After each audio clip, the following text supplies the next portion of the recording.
Today we will introduce the acquisition method of oscilloscopes. Open Acquire, click on the acquisition method menu, select normal, average, peak, high raise, and the default acquisition method is normal. Normal. In this mode, the oscilloscope samples the signal at equal time intervals to reconstruct the waveform. For most waveforms, using this mode can produce the best display effect.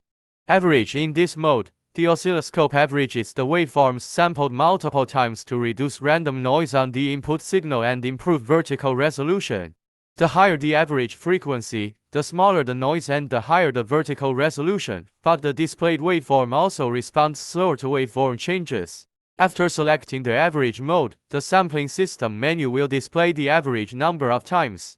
Press the averages key and rotate the multifunctional knob to set it to 2, 4, 8, 16, 32, 64, 128, 256, 512 or 1024. The default is 2.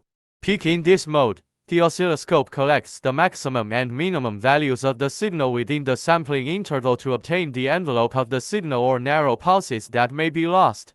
Using this mode can avoid signal aliasing, but the displayed noise is relatively high. In this mode, the oscilloscope can display all pulses at least as wide as the sampling period. High resolution. This mode adopts a supersampling technique that averages adjacent points of the sampled waveform, reducing random noise on the input signal and producing a smoother waveform on the screen. Usually used when the sampling rate of a digital converter is higher than the storage rate of the acquisition memory. Note the averaging method used in average and high resolution modes is different, with the former being multiple sample averaging and the latter being single sample averaging.